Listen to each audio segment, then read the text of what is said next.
নয়, কারণ প্ল্যান ছিল যে হত্যাকাণ্ড হবে, কিন্তু যদি কোনো কারণে বিডিআরের ছেলেরা বিট্রে করে তাহলে সেই গুলি লাগবে হুদনে, তাই সে চলে গেছিল যমুনাতে। নাম্বার 2, নাম্বার 3, মিস্টার মোদি মানে ভারতের প্রধানমন্ত্রী, সে গত পরশুদিন বলেছে 1971-এর মহান মুক্তিযুদ্ধ ভারত করে দেশে। আমি সবাইকে সাক্ষী রেখে বলছি 71 সালে মোদি প্রধানমন্ত্রী ছিল না, সে ছিল একজন চা বিক্রেতা।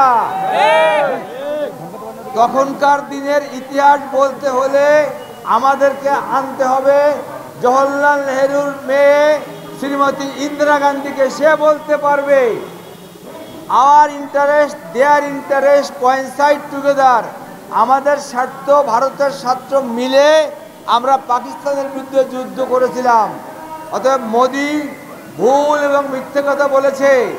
গত পরশুদিন আমি জেনেছি ভারতের সেনাবাহিনী প্রধানের অফিস থেকে 16ই ডিসেম্বরের ওই লিফলেটটা নামাই ফেলেছে। লোকে বলে কেন নামাইছে, কারণ একটা আছে ওরা নতুন একটা ম্যাপ করেছে, যে ম্যাপে বাংলাদেশকে তারা ওদের সঙ্গে সংযুক্ত করেছে।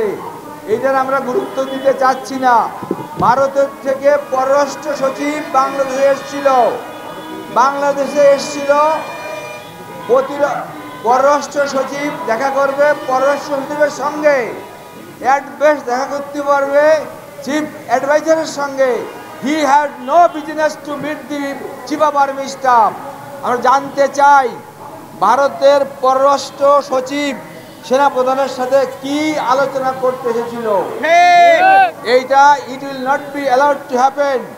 আর বিডিআরের মানে আজকে হোম সেক্রেটারি যিনি আছেন সে এখন দুদকে আসছে, but adviser general Jahangir sir আপনি এখানে নাই, বাট আপনার উদ্দেশ্যে আমি বলছি একটা অর্ডার অলরেডি হয়েছে, আমার পকেটে কাগজ আছে, অর্ডার হয়েছে, এটা আবার রিফর্ম হবে।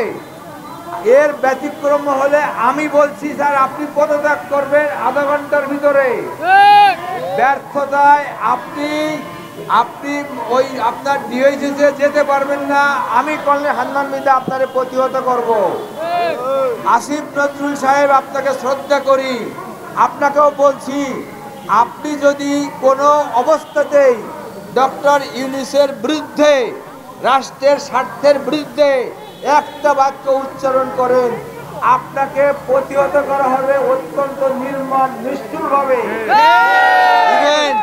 আমি জেনেছি অ্যাডভোকেট রিজওয়ানা হাসান, আপনাকে আমি শ্রদ্ধা করি, আপনার সাথে অনেকবার কথা বলেছি তৃতীয় মাত্রায়। আমি চাই না এইখানে কিন্তু শেখ হাসিনা নাই যে আপনার স্বামীকে আটকায় রেখেছিল, এখন কিন্তু সেই অবস্থা নাই।